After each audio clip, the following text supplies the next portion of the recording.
Okay, so when you think about Tamil Nadu, what comes to mind? Maybe those incredible towering temples. Or maybe, like me, a perfectly crispy dosa. Definitely those. But right now, there's something else really big happening there. A massive push towards green energy. It's quite ambitious. Totally ambitious. Yeah. The government's just seriously upped the ante.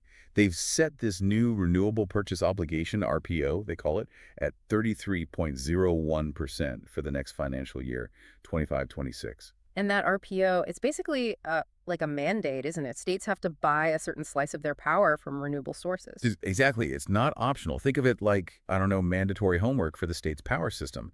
And if they don't hit that number, Mm-hmm. well, there are penalties involved. Right. And jumping from the previous target, which was what, around 29.9%? 29.91%. Yeah. So bumping it up to over 33%, that really cranks up the pressure. It definitely signals a strong intention, from the central government as well, pushing for faster adoption of renewables nationwide. Now, here's the interesting part.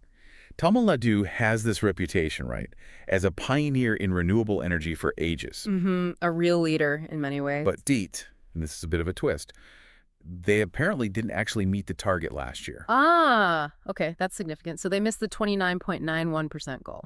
Seems like it. So we're looking at a much higher target now, right after falling short. Mm-hmm.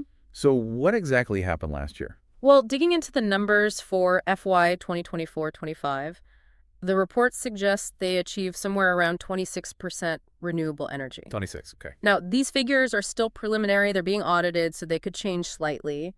But even so, it looks like they were definitely under that 29.91% mark. So why the gap? Who's actually responsible for hitting these targets? Is it the state utility? The main player here is the Tamil Nadu Green Energy Corporation Limited, or TNG-ECL. They're the ones tasked with meeting these RPOs. Right, TNG-ECL. But here's the crucial thing. TNG-ECL doesn't generate most of this green power itself. No, they act more like an intermediary, a coordinator.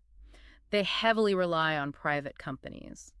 The ones building and operating the wind farms, the solar plants, the small hydro projects. Ah, I see. So it's like Yeah. TNG-CL is trying to bake a cake, but they need their neighbors to bring all the key ingredients. That's a pretty good analogy, yeah.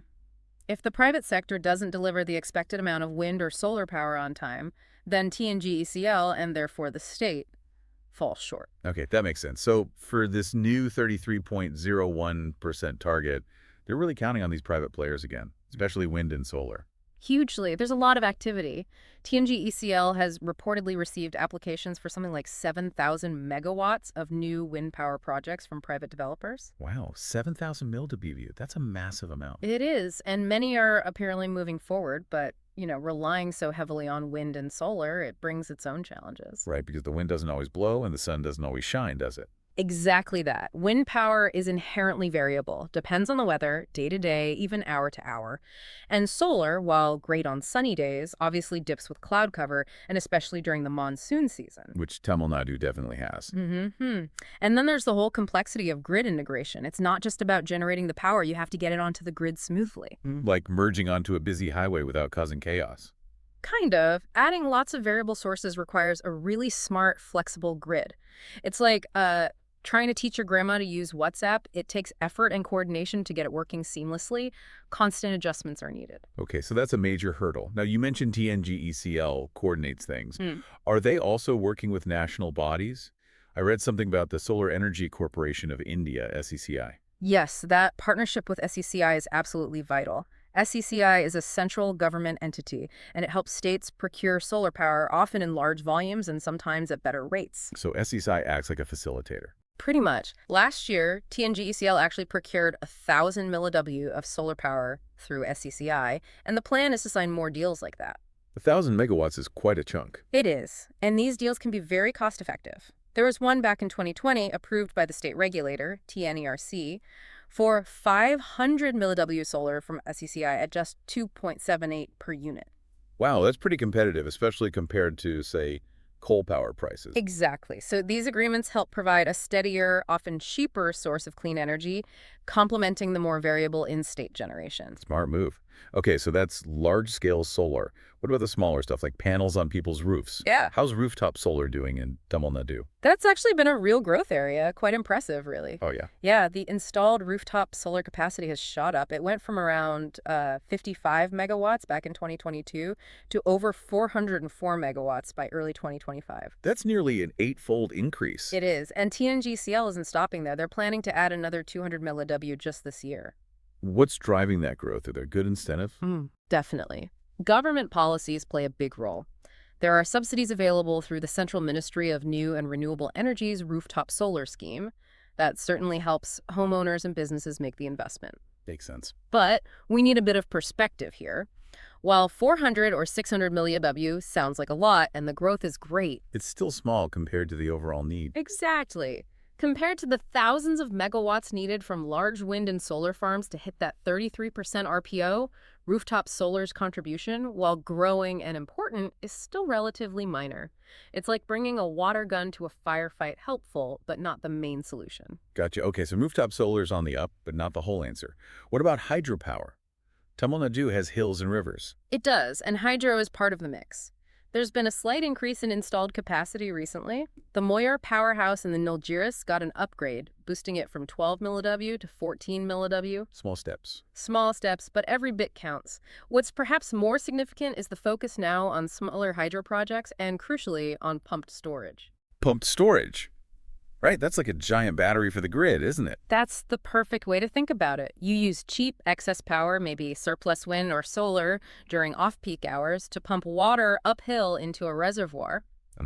And then, when demand is high and power is expensive, you let the water flow back down through turbines generating electricity. It helps smooth out the ups and downs of renewables. Clever. Are there big projects happening? Yes, the Kunda Pump Storage Project is a major one.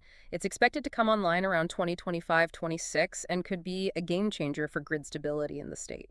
And are they encouraging smaller hydro too? They are. There's a new small hydro policy from 2024 aimed at attracting private investment to build small hydro plants on canals, rivers, that sort of thing. But there are strings attached for the private companies, I heard. Yes, there are. The policy requires developers to give 10% of the power they generate to the state free of cost. Okay, a kind of royalty. Exactly. And they also have to pay an annual fee, about 25,000 DERs per megawatt of capacity, so the state gets a direct benefit too. It really sounds like they're trying to pull every lever possible. Yeah. You mentioned new policies. There was one for wind repowering too, right? That's right, the wind repowering policy, also from 2024. The idea is to replace older, less efficient wind turbines, many of which are decades old now, with new, much more powerful ones. On the same sites. So No. you don't need new land. Ideally, yes, that's a big advantage. The policy offers incentives, like relaxing some spacing rules and helping with financing. The goal is ambitious. A 25% boost in wind power generation just from these upgrades. 25% is huge. But is everyone convinced it'll work smoothly? Well, there is some skepticism. The Tamil Nadu Spinning Mills Association, for instance, raised concerns.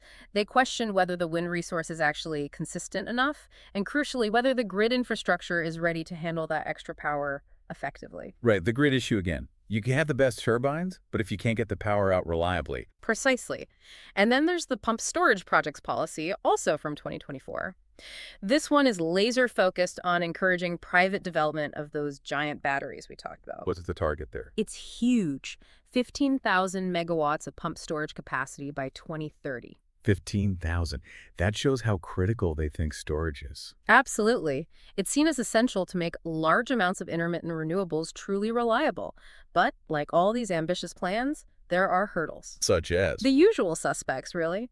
Grid integration, again, finding and acquiring suitable land, which can be complex, securing the massive funding needed, getting environmental clearances, and some industry players have also mentioned the existing wind resource tax as a potential disincentive. So, lots of policy action, but also significant practical challenges to overcome. It sounds like a real balancing act. It really is. Ambition versus practicality. Now, stepping back a bit, Tamil Nadu's involvement in renewables isn't new, is it? They were quite early to the game. Oh, absolutely. They were pioneers, especially in wind power, starting way back in the 1980s. Wow, the 80s. Yeah. And today, as of late 2024, they have the second highest installed wind capacity in India, over 11,000 milliW, and the third highest solar capacity, over 9,200 milliWs. Those are impressive numbers. So on paper, renewables make up a big chunk of their power capacity. They do. If you look at installed capacity, all the power plants ready-to-go renewables, excluding the very large hydro projects, make up about 52% of Tamil Nadu's total capacity, over half. 52%. That sounds amazing. It does, but here's the catch we touched on earlier. While capacity is high, the actual energy generated by these renewables is much lower. It's only around 21% of the total electricity consumed. Ah, right. The intermittency factor. Yeah. So the potential's there, but the actual output isn't constant, like having a fancy gym membership, but only going once a week. Huh. That's not a bad analogy. The capability is huge, but the utilization depends on wind and sun, and this gap highlights the need for things like pump storage. So looking ahead, what are their bigger goals beyond this immediate RPO? They're aiming high. The plan is to get 50% of their actual electricity generation from renewables by 2030. That aligns with India's national goal of achieving net zero emissions by 2070. 50% generation by 2030. That's a huge leap from 21%. It is. It involves massively scaling up solar, aiming for 20 gigawatts, and onshore wind to 70 gigawatts. They're even looking at offshore wind potential, maybe 30 gigawatts there too. Huge numbers. So summarizing the challenges then, if they want to hit this 33% RPO next year and the bigger 2030 goal, what are the main roadblocks right now? Okay, key challenges. First, grid integration, making the grid smart and robust enough to handle all that variable renewable energy. It's ongoing work. TNERC put out regulations in 2024, but it's complex. Right. Second, that heavy dependence on the private sector actually delivering these projects on time and on budget. Go. Third, rooftop solar adoption, while growing, needs to accelerate faster. Issues like network charges or maybe just lack of awareness seem to be slowing it down compared to, say, Kerala. Interesting comparison. And finally, the persistent hurdles of funding these massive projects and acquiring land, especially in navigating environmental approvals, which can take time. It sounds like a tough climb. Yeah. But surely there are reasons for optimism, too. They wouldn't set these targets without some confidence, right? Absolutely, there are definitely positives. The state does have proactive, forward-thinking policies in place. That's a strong foundation. The growth in rooftop solar, even if slower than hoped, is still positive momentum. The support from SECI for large-scale solar procurement is crucial and seems reliable. Okay. And that huge interest from the private sector, those 7,000 milliW of wind applications, shows there's real confidence in Tamil Nadu's potential. Plus, let's not forget the state's natural gifts. Lots of sunshine, windy coasts, rivers for hydro and storage. And their history, too. They've done it before, led the way. Exactly. That legacy of innovation and experience in renewables shouldn't be underestimated. They have a deep pool of expertise to draw on. So bringing this all together, Tamil Nadu's on this really ambitious path, pushing hard for green energy, especially with his immediate 33.01% RPO target breathing down their necks. They've got history, potential, policies, but also some very real significant obstacles to navigate, particularly for hitting that short-term goal after missing the last one. That sums it up well. It's a fascinating situation, this tension between high ambition and the practical realities of transforming an energy system. Whether they pull off this next RPO target, the 33.01%, is really the immediate question. It's a story very much in progress. It really makes you think, doesn't it, about how we balance setting these vital, world-changing environmental goals with the nitty-gritty, on-the-ground challenges of actually making them happen. It'll be fascinating to see how Tamil Nadu manages this balance. Thanks for unpacking all of that with me. My pleasure. It's a critical issue not just for Tamil Nadu, but for the whole country's energy future.